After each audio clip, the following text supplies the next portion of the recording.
That's something which has been kind of missing in cognitive neuroscience, at least, because we have been doing a lot of studies which focus on one of the aspects of the human mind. But to have this integrative picture or understanding of how mind comes about, I think the only way you can start doing this is by building it. Is it the case that consciousness is like the most compact solution to the problem which organisms need to solve?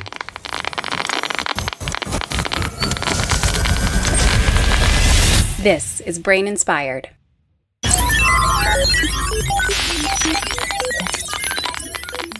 Greetings, good people. This is Paul Middlebrooks. Hope you've enjoyed seeing your family and friends over these holidays. I apologize for the background noise that may be occurring during this little introduction. I'm at my brother-in-law's house with about 400 children, 300 dogs that you may hear. Somewhere around there, anyway. My microphone right now is sitting on one of the children's beds in their room. So, anyway, I hope it's not too bad and distracting. Today, I add to your holiday treats and bring you Marcel van Gerven, or as we say in America, Marcel van Gerven, I suppose we'd pronounce it. He is the head of the AI department at the Donders Institute for Brain, Cognition, and Behavior. That's at Radboud University in the Netherlands, where he runs his artificial cognitive systems research group. So he's surrounded by folks interested in understanding the brain and using that understanding to build AI and vice versa. So the beautiful, productive cycle that we love here at Brain Inspired. Marcel and I talk about his life as head of the AI department at Donders and the challenge of keeping people in the research world instead of them going and taking high-paying jobs at companies that want in on the latest deep learning and data science boom, and the type of people that do stay in academia and forge ahead in the quest to understand things and solve problems. One of the things that Marcel's lab does is develop algorithms to reconstruct the images that someone viewed while in an fMRI scanner. There are various ways to accomplish this, but most recently, they've used a technique you've probably heard of called generative adversarial networks, or GANs. If you haven't heard of them, they were developed really recently in 2014 by Ian Goodfellow and Yoshua Bengio and their colleagues. And GANs are a sexy topic in the news these days because they're being used to create realistic-looking pieces of art, including portraits and so on. Marcel describes how they work, and we discuss the recent paper from his lab, reconstructing natural images that people were viewing while in the fMRI scanner. So they develop encoding models which predict fMRI responses in the people that are looking at the images, and decoding models which reconstruct those images from the fMRI activations. So we talk about why this is even a desirable thing to do, where it's headed from here, some of the shortcomings of GANs in general. And Marcel has his hands on a lot of projects, as you might guess. We also talk about his work to help restore vision to the blind by directly stimulating visual cortex. And of course, we talk about where AI and neuroscience are headed while they continue to hold hands. Marcel and I are Skyping from across the world. He's in the Netherlands, I'm in the United States, so there are a few instances where he cuts out just a bit, but I tried to patch them up as best I could. But I know you'll enjoy Marcel as much as I did. Special thanks to David and Farid this week for helping me make this podcast by supporting it on Patreon. I make this thing all by my lonesome, so it takes a ton of time and effort, etc., etc., and you can support it by contributing just $2 per month. You can go to braininspired.co and click on the red Patreon button there, should you choose to do so. Show notes for this episode are at braininspired.co/podcast/23. Okay, here's Marcel. Marcel van Gerven, welcome, and thanks for sharing your time and knowledge with me here today. Thank you. It's my pleasure to be here. So you're Dutch. Can we talk about the Netherlands just for a moment? Sure, why not? What do you want to know? It's not what I want to know. It's what I want to tell you. I'm Dutch as well. Somewhat. No, you're kidding. I have Dutch in my genes anyway, in my background. When I was in fourth grade, I actually had to give a presentation on, believe it or not, I was in a gifted program in elementary school when this was about 9 years old. I'm not sure if fourth grade means anything to you. Uh-huh. The most popular girl in the school, and by my accounts, the prettiest also, she had a crush on me, and she even wrote me a note, and it had one of those, do you like me, circle yes or no. Is that a thing in the Netherlands? Well, we do have multiple choice exams, so... Anyway, I circled yes, and then I never gave it back to her because I was too nervous. But wow. But anyway, she ended up loaning me some wooden clogs for my presentation in my little course on the sort of my family background. So there's a little bit of Dutch in me. So this should be a great conversation, I would imagine. Oh, okay, yeah. So I guess we Dutch people, we don't all work on wooden clogs anymore, but I have seen them in the past, yes. Do you ever see any these days? You don't, do you?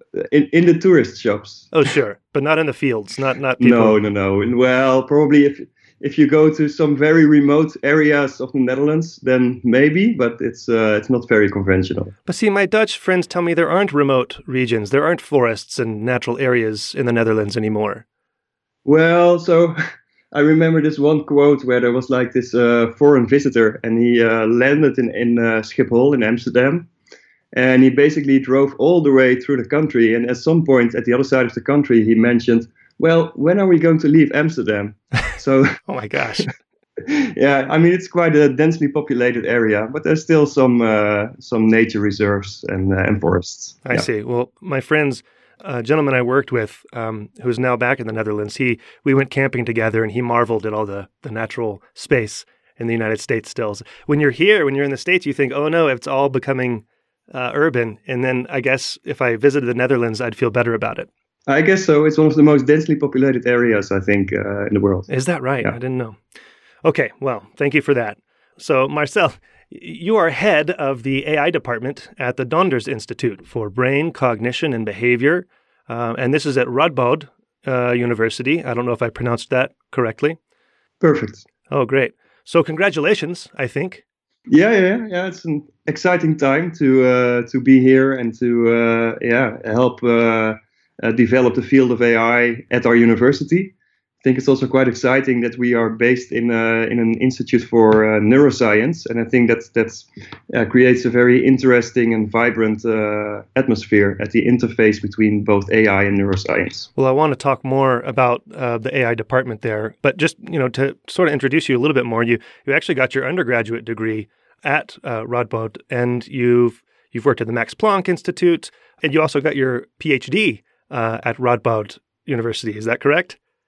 Yeah, that's true. I've studied here, then I've been here and there at the Max Planck Institute. I've been at UCL for a bit of time. And then I went back, did my PhD here and in Amsterdam at the Dutch Cancer Institute. And basically I was developing machine learning techniques to predict treatment outcome in cancer patients. I see. And then I actually got a postdoc at the Donders Institute, focusing on brain-computer interfacing, and from there on I became staff. And at this point, I'm basically head of the department where I once started to study myself. That's an interesting journey. It really is interesting. But you also you went to industry at some point and worked on some educational games using and worked on like AI software, right? Yeah, true. So I've been in industry for like 1.5 years, and then I realized, well, the academia is basically my place. So yeah, I spent some time there and then went back into academia. I see. Okay. So you also run the Artificial Cognitive Systems Research Group there. And sort of the goal is to use what we know about human intelligence in our brains and cognition to develop AI. So you guys study human cognition and artificial intelligence and the human-machine interaction and interface, like you were just mentioning. And you even keep a blog. I guess there's a variety of writers in the blog, but it's mindcodeec.ai. Yeah, we call it mind codec, mindcodec.ai. Yep. And it's basically members of my research group who are writing on bits and pieces on things related to either neuroscience or AI, and preferably both. Preferably both. So you're a perfect fit for this show. So it's perfect. So let's talk a few minutes more about just the AI department and sort of your role in it. So is the department itself a year old, or have you just been appointed as the head for a year? I've been appointed as the head for a year, but the department has been around, I think, for maybe even 20 years. Is that right? So that's been there for a long time, and it basically grew out of cognitive science. So our AI department is based in the Faculty of Social Sciences, and this is because it has its roots in cognitive psychology and cognitive science. Right. Okay. So what is the intention of in the current overall picture of the AI department there? Yeah, so AI is of course a hugely broad field, and given our cognitive roots, we are really focusing on cognitive AI. So really thinking about ways in which psychology or neuroscience can inform AI, or thinking about ways in which AI can help neuroscientists and psychologists understand the human mind better. Mm-hmm. Yeah, so that's the main focus of the department. Some people in the department are also focusing more on the societal impact and the ethical implications of developing AI techniques, and our focus is mainly human-centered. So we place the human central, and we focus on different aspects. And the field, it seems like, I guess this is my little bubble because I do this little podcast, but it seems like this field in academia, in universities, is really exploding, the interface between AI and neuroscience, and neuroscientists working with AI researchers and vice versa. Is that a false impression that I have? Are you guys growing? Do you see the field growing in the world, et cetera? Yeah, so it depends a bit on where you come from. So if you look at the field of AI, of course, it can also be rooted completely in engineering. And one argument there could be, well, we completely don't care about the brain. We just want to build artificial systems, and who cares that it's either that it's mimicking the brain or not.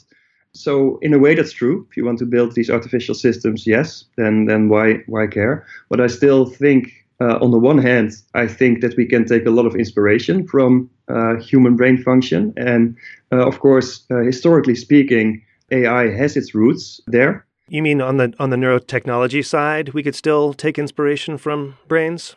Well, I would say on the algorithmic or functional side of things. So yes, we can build very advanced AI systems, but they are nowhere near the flexibility or the adaptive nature of our own brains.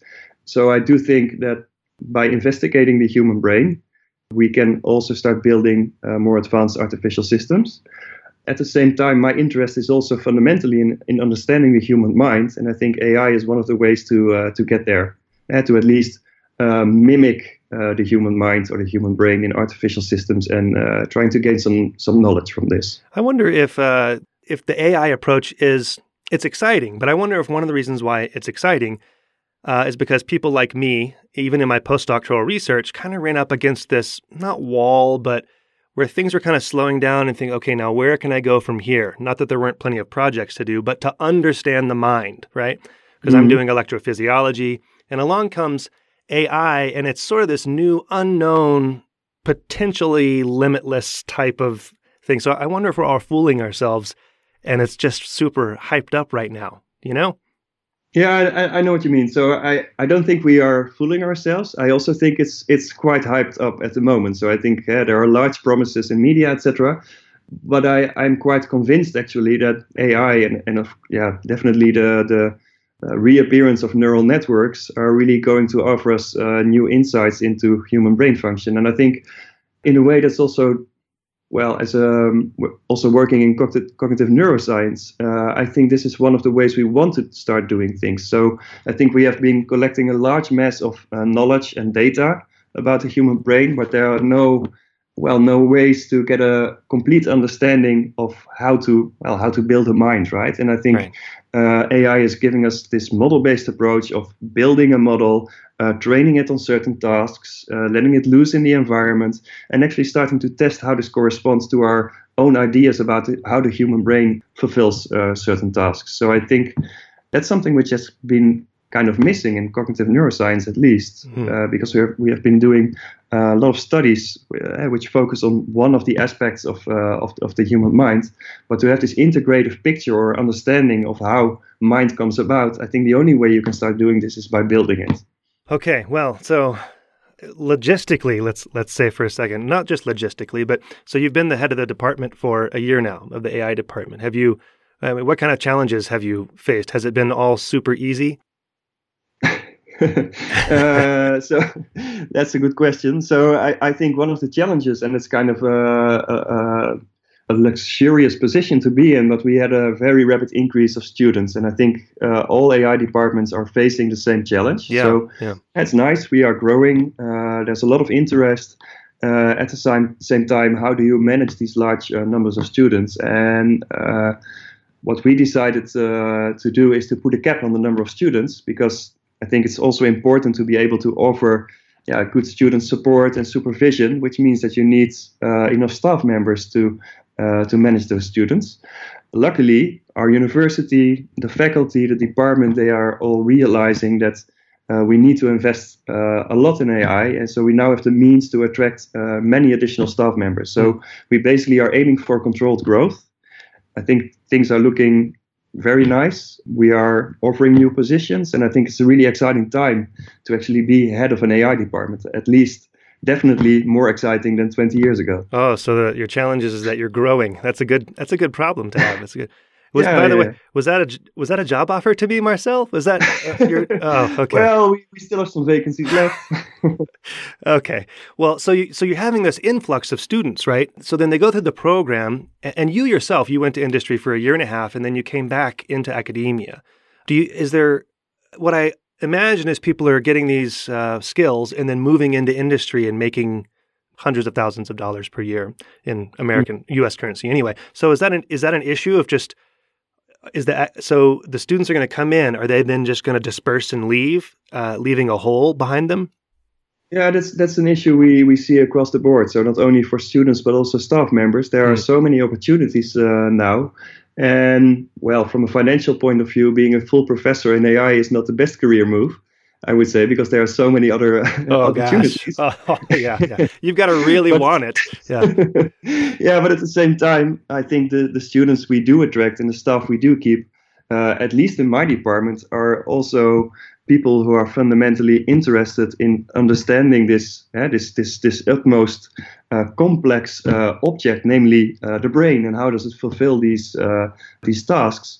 This inherent motivation is really what's driving us, and I think that makes it a very exciting place to be in. And I see this outflux of people, but I also see that there's still enough people who really, are not aiming for the more applied side of AI, but are aiming for more theoretical, fundamental understanding. And you can do this in companies as well, but you can definitely also do this in academia. I think that game is changing too, that a lot of companies are hiring university departments or working with university departments. And vice versa. So that might be opening up a little bit. I'm not sure, really. Yeah, I think so. And also what I see in at our institute is we have also surrounding us many great cognitive scientists, cognitive neuroscientists, systems neuroscientists, lots of facilities to brain imaging, either invasively or non-invasively. And I think having those resources, that's quite a unique position to be in from an AI department point of view. Yeah. Okay, so we're going to transition here in just a minute and talk about some of the work that you've done recently. But before we do that, I have a question. Just for people listening out there to get a head start for them, what's an area or like a focus of research that you don't have time for, or maybe don't have resources for in your own lab that you hope someone else will work on? Well, I can give two answers to this. So I can stay bit close to my own research, and what I'm noticing in my own lab is that we are focusing more and more on the more theoretical side of things. So really new algorithm development, theoretical understanding of natural intelligence, which means that there's less time for the applied side of things. And I think there are so many exciting applications nowadays, either in healthcare or in neurotechnology, neuroprosthetics, brain-machine interfacing. We are definitely doing research there, but I think we need to connect there to the more clinically oriented people in order to really make a difference. I would definitely hope to be able to hook up to those people. More broadly, we are focusing on human-centered intelligence. I also think we have to focus on something like, AI for the environment or AI for sustainability. I think there's a big challenge there. And, I don't have the time to focus on these questions, but I think they are very, very important. And I sincerely hope that other people are picking this up. Good. Okay, so finally, before we move on here, what is it like describing what you do when you're talking to family and friends who aren't familiar, who aren't experts on this topic? Because I find it's never a great experience in my experience. How do you do it, and is it pleasant? I recently gave my inaugural speech. And there, the speech is, of course, geared towards a more layman audience. And, that's maybe an interesting quote. So I wrote the speech because you basically write a small booklet accompanying the speech. Oh, I didn't know. And, at least in the Netherlands.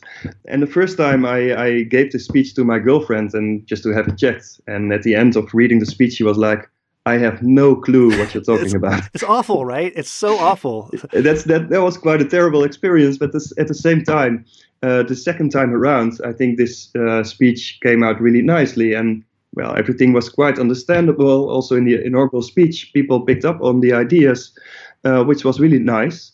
At the same time, you can never really talk about what you're working on. So, yes, I can talk about trying to understand how the brain works, trying to build truly intelligent machines. But at the same time, concretely, we are working on things like Wasserstein variational gradient descent. Whoa, Marcel. Causal kernels. Exactly. So you never can really talk about the stuff you're working on. Yeah. But that's fine. Okay, well, it's hard to know, even doing the podcast, the balance, between how much to dive in and how much to keep it on the surface. But let's dive in a little bit to some of your recent work. And one of the things I want to focus on, so I haven't had anyone on the podcast with whom we've spoken about using functional MRI-based neuroscience research.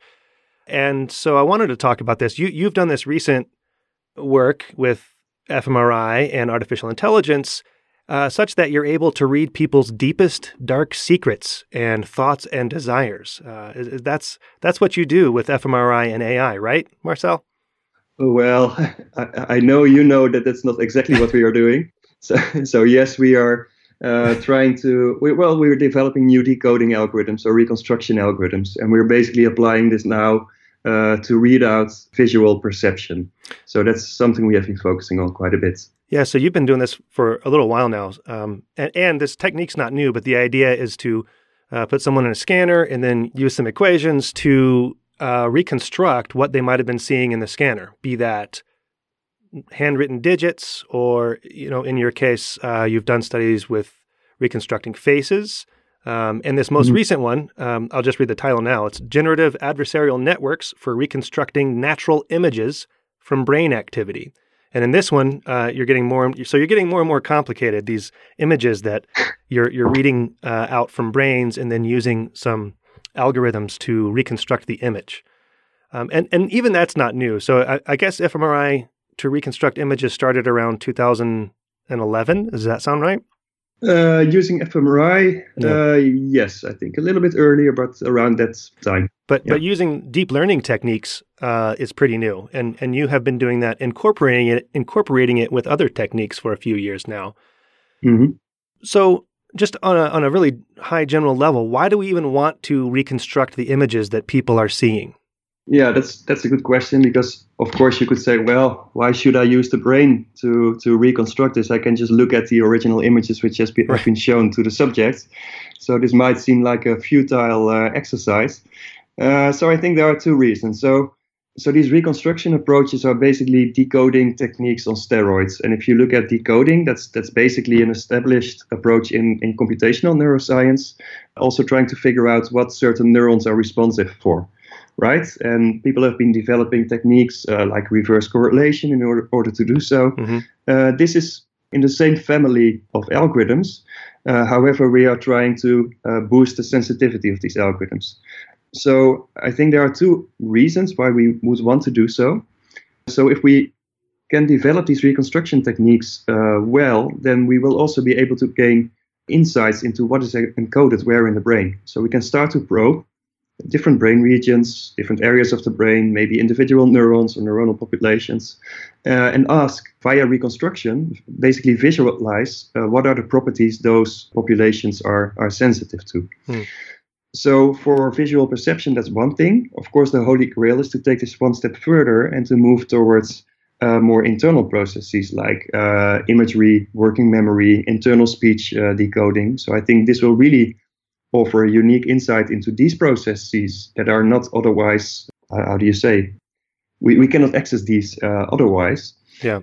So I think it will give us insights. At the same time, it also provides the basis for brain-machine interfaces that allow us to restore communication and control. So I think there's a scientific reason to want to develop and improve these techniques.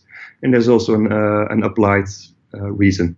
Okay, so do you want to just kind of take us through, we'll talk about what a generative adversarial network is in a few moments, but do you want to just walk us through like the setup and the way that where the humans go and the computational flow, what goes in, what goes out, just to give the big picture and make sure everyone's up to speed? Yes, I can do so. So the idea is that we start with a large set of stimuli, and in our case, naturalistic stimuli, let's say photographs of human faces, for instance. And basically what we do is we place people in the MRI scanner. We measure fMRI pulse responses while people are experiencing these stimuli. And then we are developing computational models that either tell us how a stimulus is encoded in the brain. So we go from the stimulus towards predicting the observed brain responses. So that's an encoding model. Or we are developing a decoding model, which takes the brain responses and basically reconstruct the original stimuli. And there's a nice correspondence between these encoding and decoding models, because you can basically show by using Bayes' rule that decoding models can actually be seen as an inversion of these encoding models, given a right image prior. So there's a nice correspondence between these, and building these models, that's kind of what we are up to. So the idea is we take a large stimulus set, a large set of observed associated brain responses. We estimate model parameters, let's say parameters of a decoding model, and later we apply to another set of observed brain responses where we don't know which stimulus has been shown, and then we see what the reconstruction is.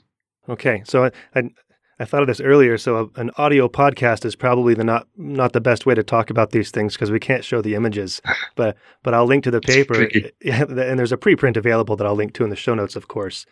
So how has image reconstruction sort of developed over time? Like I said, it's not completely new, but the deep learning addition is new. And you've used other techniques in the past. So what has been your trajectory with what you've used in the past up to sort of what you're using these days? Yeah, I already mentioned more basic reverse correlation techniques. Yeah. So there are simpler techniques we can use, and we also have been working on them ourselves. And these techniques have nice properties because they are analytically tractable. So, for instance, in the past, we have been using models that assume linearity of responses, Gaussianity of the world around us, in order to basically obtain reconstructions in closed form. So if you have a certain encoding model, you can evoke Bayes' rule, you can obtain these reconstructions in closed form. And that's really nice, and it works pretty well for basic images. So the usage of Gaussian things to smooth out spike density functions, for instance, and for all sorts of processes, did you ever get flack for that? Even though it works really well, right? But the world's not Gaussian. A lot of the world's not Gaussian. Did you ever get pushback on that?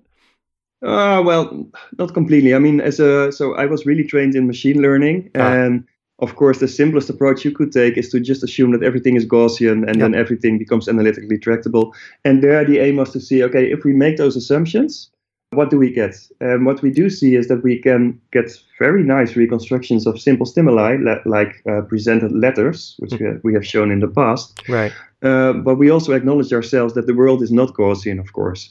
And that's also why these models tend to fail if we move towards more complex stimulus settings like naturalistic images or photographs, etc. So we definitely need these more complicated nonlinear models in order to obtain better reconstructions. The downside is that we don't have analytical solutions anymore, so we need to come up with other strategies to achieve these reconstructions. I see. And so you did.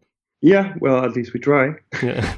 and we did. I mean, it's still hard to obtain crisp reconstructions for these more complicated stimuli, but I think definitely if you look at the face reconstruction work we have been doing in the past, we do see that those reconstructions start to look eerily similar to the presented stimuli.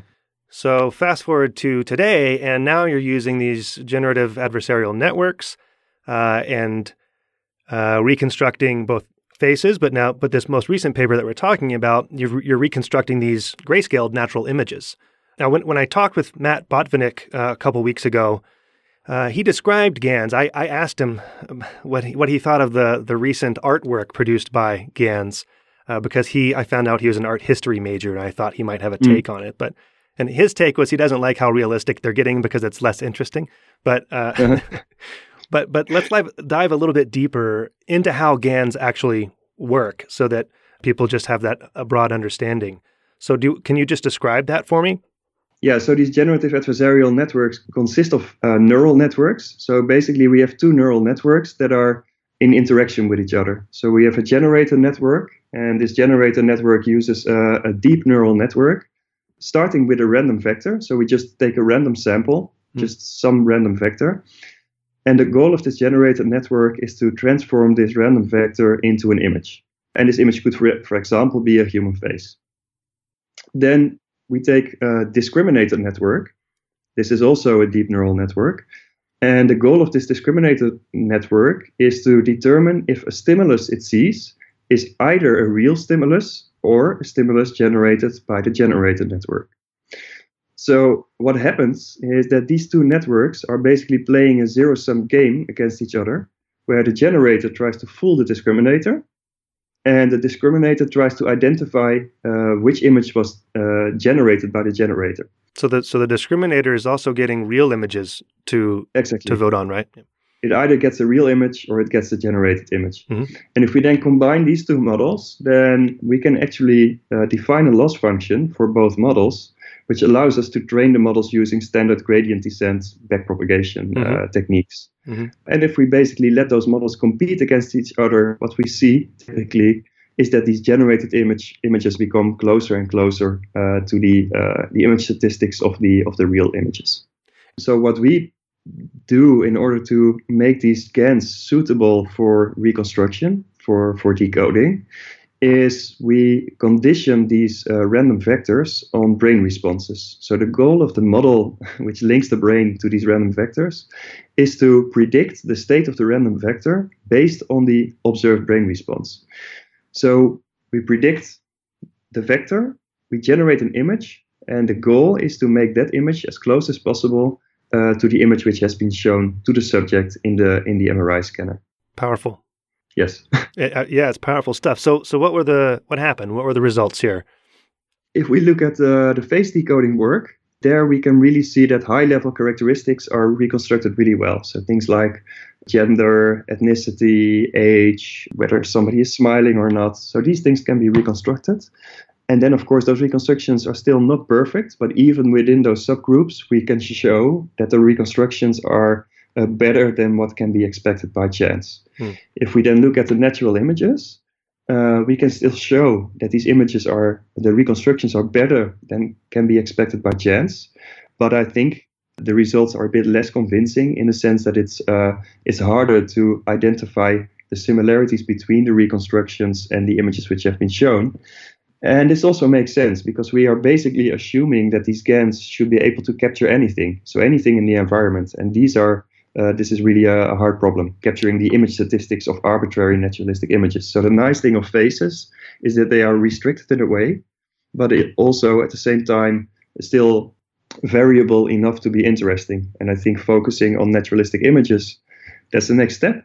We can do stuff there, but we still need to advance our algorithmic approaches, and we also need to, of course, advance our neurotechnological approaches. So we are still looking at regional blood flow, and we're trying to reconstruct these really complicated images. Yeah. So there, we also need some improvements, I would say. It's nice. In the paper, you provide a bunch of examples of images, the natural stimuli, which pass the human test, where the human recognizes that this image was the natural image presented before.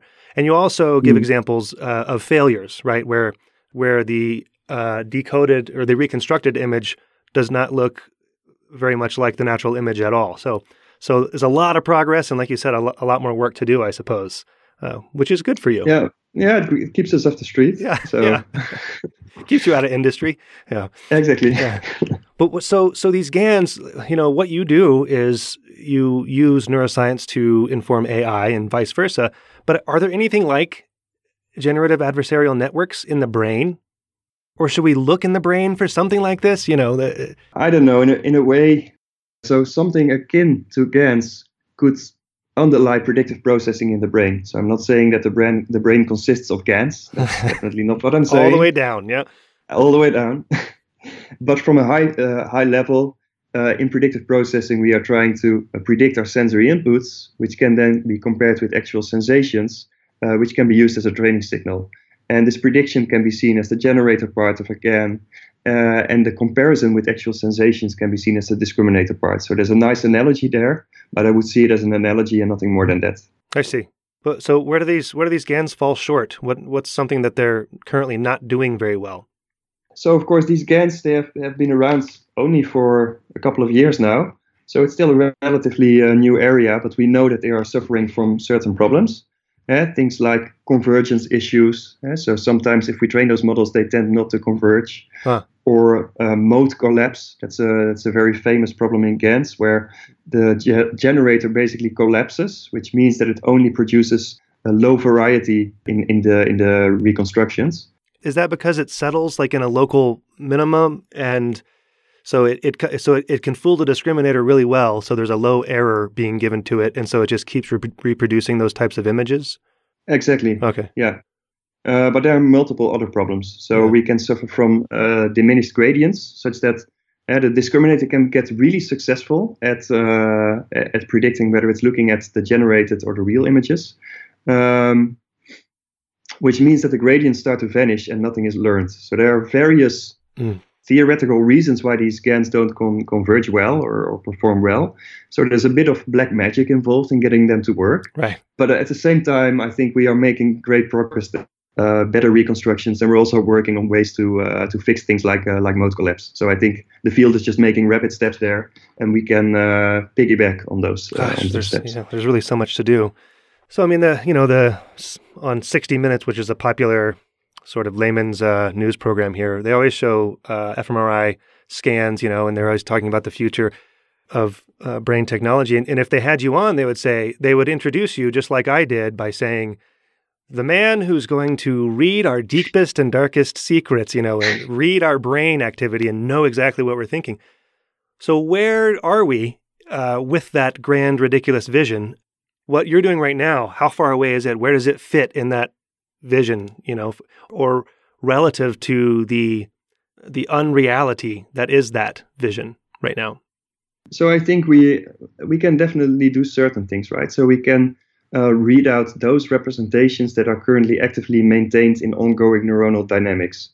So we can observe brain activity using fMRI, for instance, and we can start to decode certain properties of things we perceive or either imagine, definitely for high-level things. So we can classify what somebody is thinking of or looking at. Mm-hmm. But it's also kind of obvious in a way. I mean, we know that if we're looking at faces, that FFA starts to respond. And well, if we can read out FFA activity, well, then we can decode something like that. So I think there we can take many, many steps. And I think we can reach the point that we could reconstruct the ongoing flow of thought, or at least our visualizations, maybe inner speech, things like that.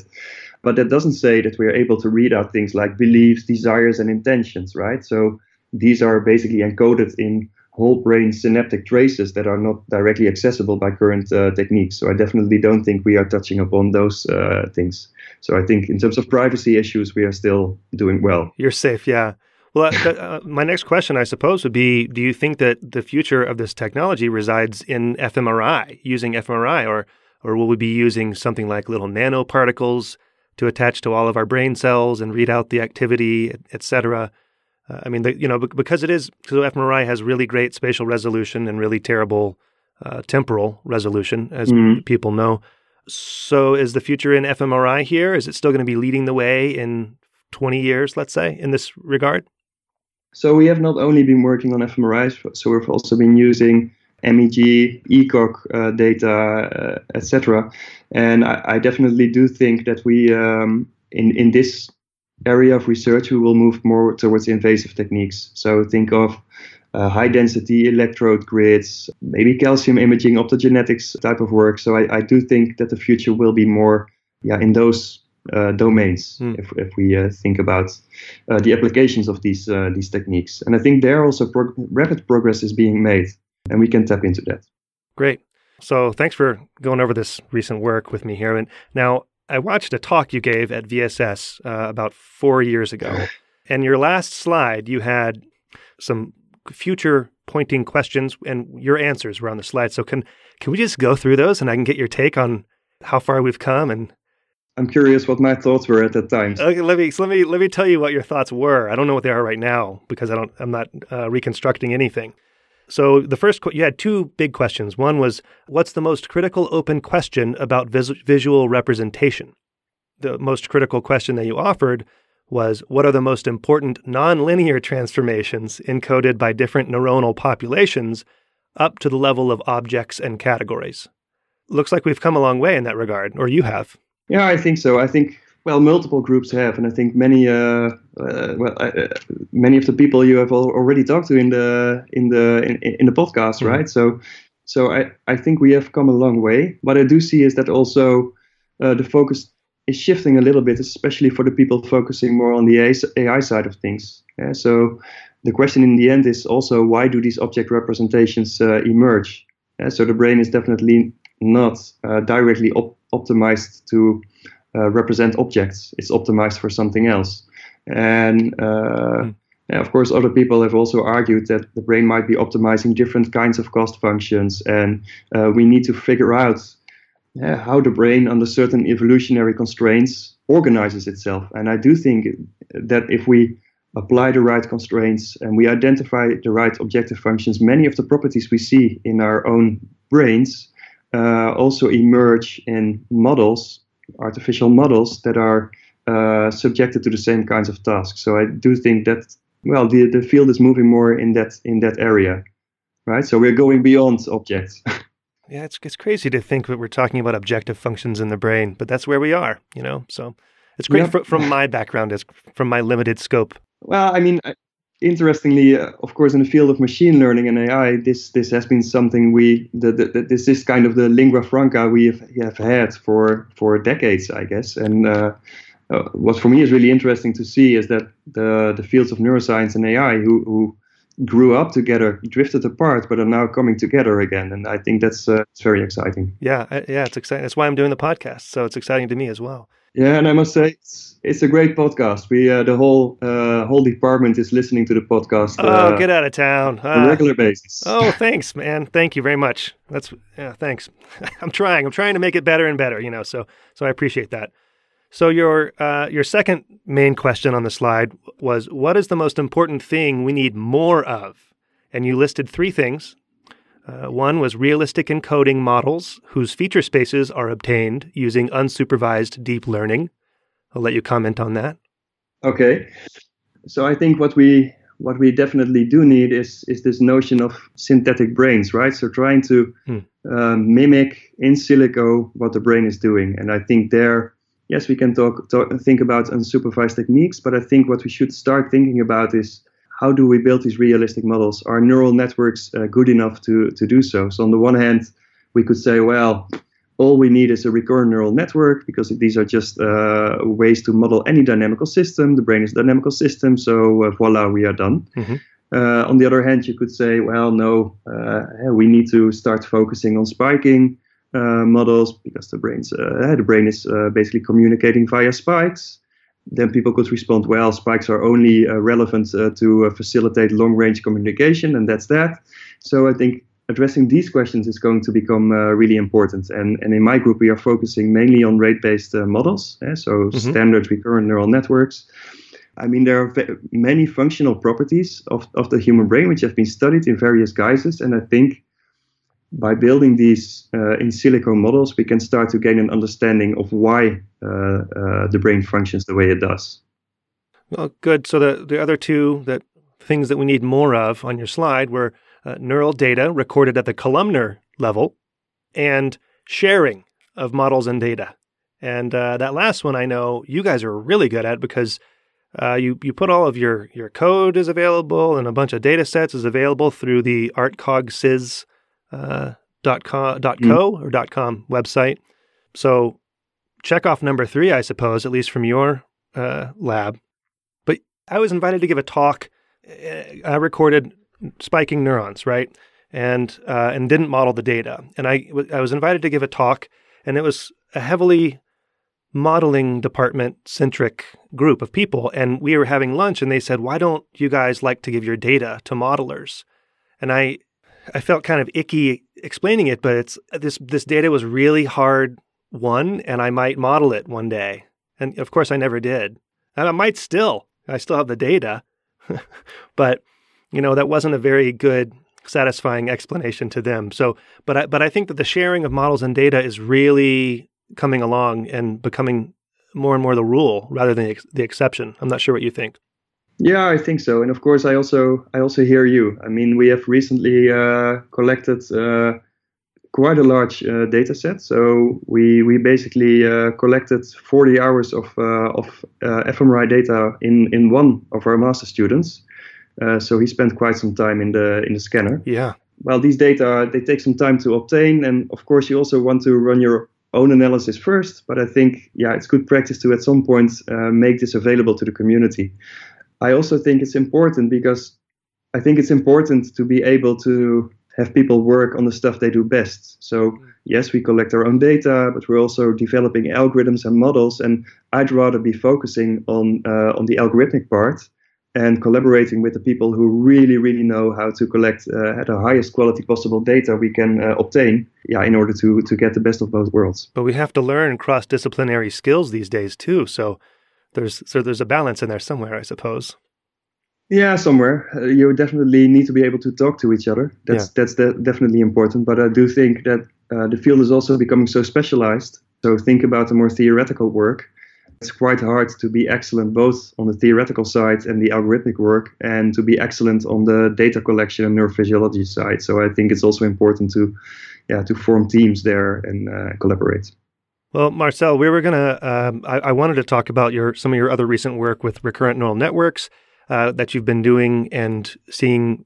The title of the paper is Emergent Mechanisms of Evidence Integration in Recurrent Neural Networks, and so this is where you guys model a decision-making task and use recurrent neural networks. So you're all over the place. You're doing lots of different kinds of work.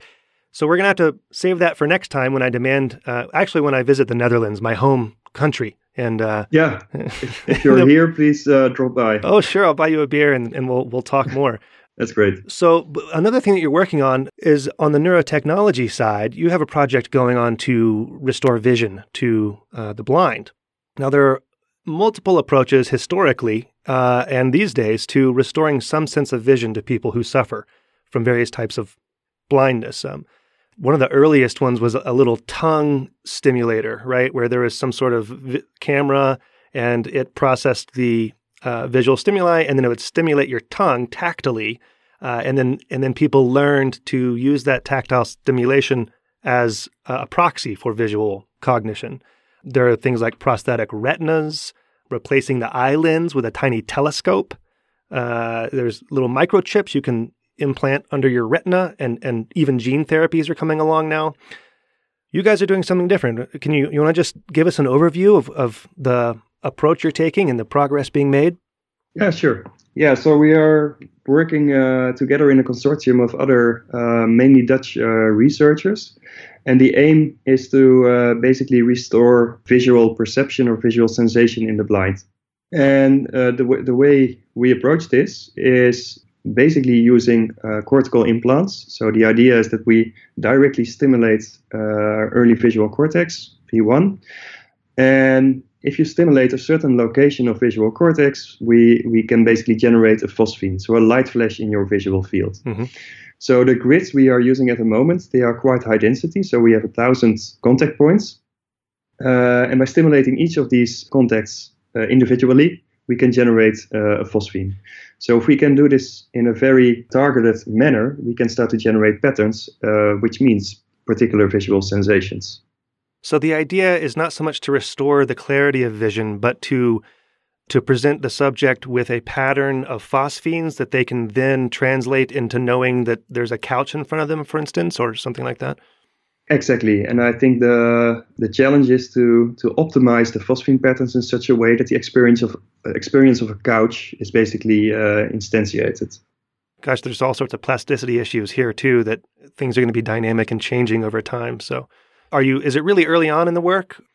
This is work together with my colleagues at the Netherlands Institute for Neuroscience, and there in primate work we can definitely show that we can generate those phosphenes in a controlled manner.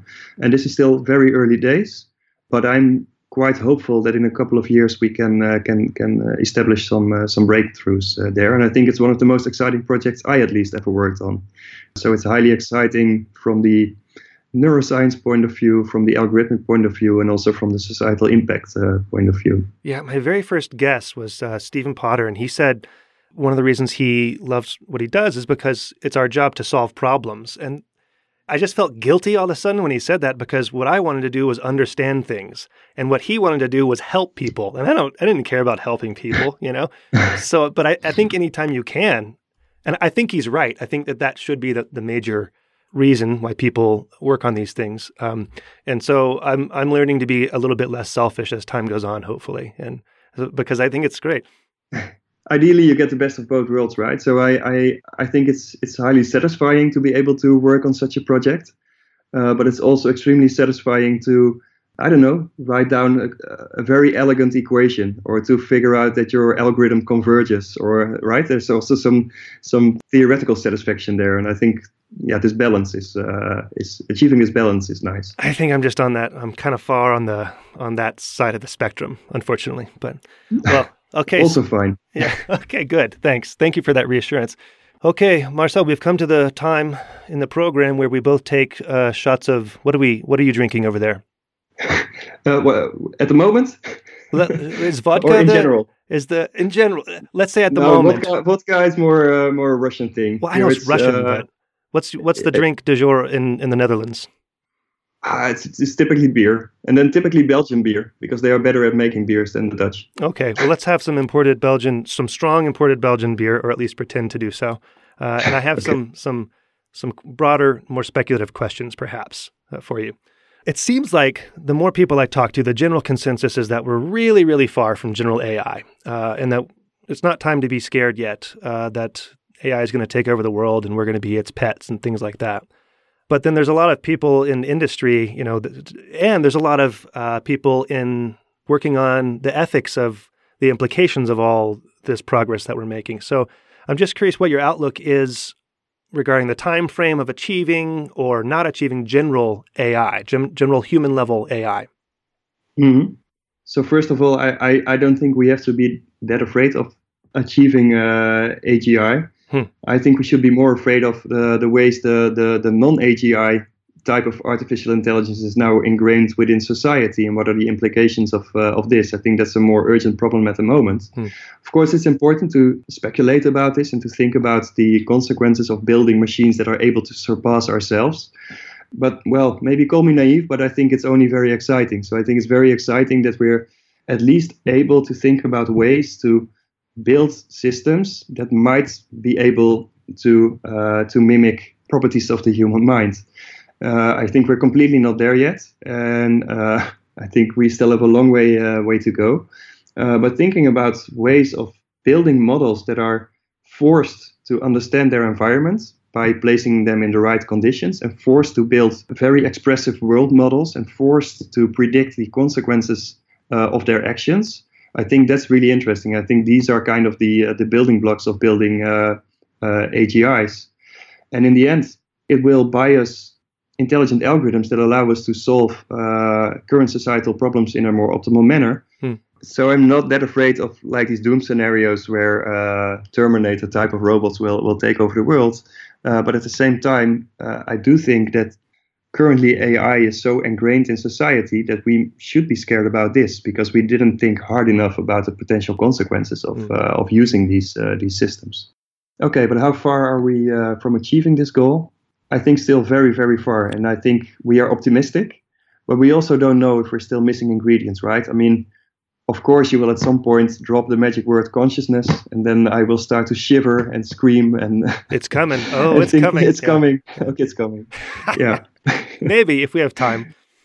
Okay. That's when anytime I ask like people, what do you want me to ask someone about? They're like, consciousness. Yeah. So, well, let me ask you this. So, speaking of like the ethical implications of things, are you familiar with the trolley problem? Yeah, sure. Okay. So let's say you're standing up on a hill, and you're standing next to a neuroscientist, and you see the train coming down below, and you see an AI researcher down there. You can stop the train by throwing the neuroscience researcher in front of the AI researcher on the tracks.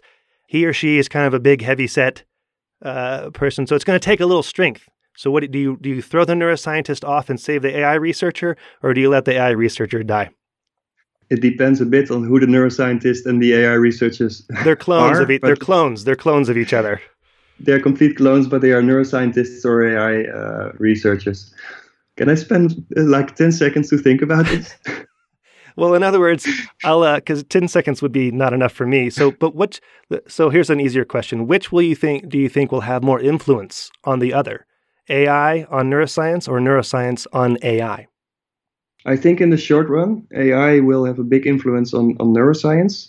Maybe not only in terms of being able to model these generating these artificial cognitive systems that behave like brains, but also more in the context of developing new techniques to perform neural data science or to do neural data analysis, right? So I think coming from a machine learning point of view, if I look at the techniques that are currently used in neuroscience, I think there's still such a big gap between what we are able to do and what we are currently doing that I think that will make a big impact. And I think that's really important because what we see in neuroscience, of course, is that we are generating these larger and larger whole brain, single neuron real-time data sets.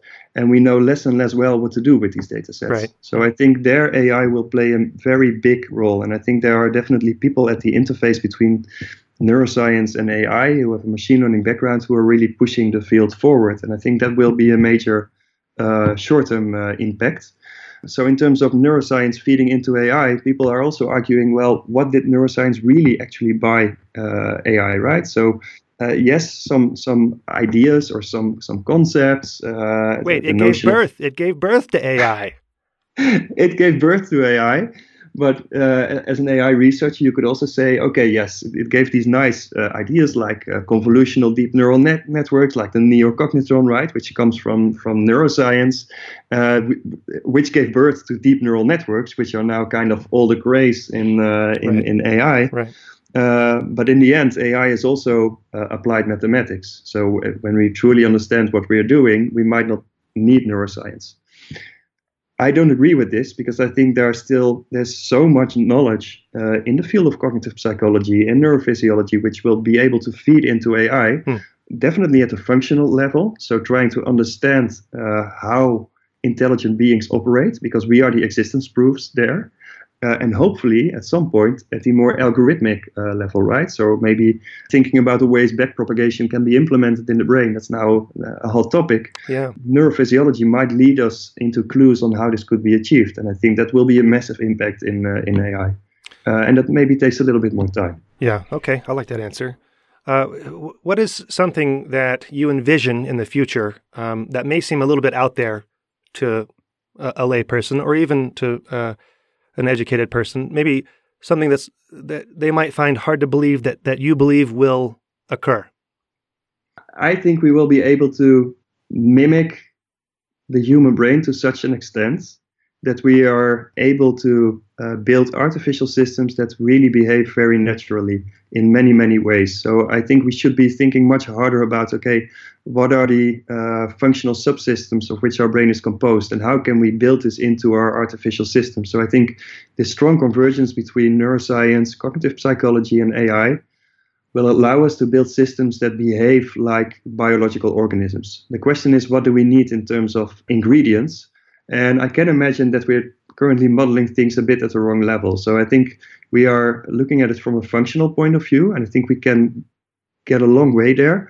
We're also, of course, ignoring certain details which probably play a role, like dendritic computation and synaptic processes, and maybe intracellular processes that are subserving cognition. So I think at some point we can mimic all of this in artificial systems and create very naturally behaving AI systems that look like they might be biological organisms. That look like they might be. Yeah, well, so that's the next question. You can begin to shiver now. So, will those organisms, right, or those systems, will they be conscious? And or you could answer the alternative question: do you think that work in AI and or neuroscience will help us understand consciousness, what it is, how to build it, and so on? So it's kind of like more a fingers crossed experiment, right? So if we build those systems and we subject them to the same constraints, is it the case that consciousness is like the most compact solution to the problem which organisms need to solve? If that's the case, then we can enforce it. However, it's really fingers crossed, right? Because we either build very smart zombies or we build conscious systems. And the question is whether consciousness naturally emerges. Yeah. Empirical question. I like the way that you phrased that. Okay, so Marcel, thanks for your time. I have one last question for you here. Sure. So luck plays a role in everybody's lives and careers, and you've been very successful. Can you think back to a particular time that luck played a role, large or small, in some of the success that you've had? So I think I can give like a social answer to this. So I think luck is also related to being surrounded by the right people at the right time. So I think much of the work I've been doing is done with a team of people. And I think if you resonate well with those people, you can really achieve really great things you cannot achieve on your own. And that's what I see in my department now, that it's like a vibrant community of people who all aim to understand natural intelligence. And I think I'm quite lucky to be able to have those people around me. So for me, that's the luck. That's a great answer. I have been lucky to talk to you today, and the listeners have all been lucky that they've tuned in. Tell Katja I say hello and thank you. I will do. And I really appreciate the time, so thanks. My pleasure.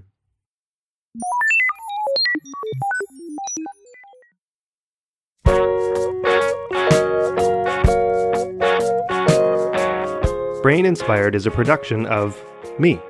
You can support the show through Patreon for a trifling $2 or $4 per month.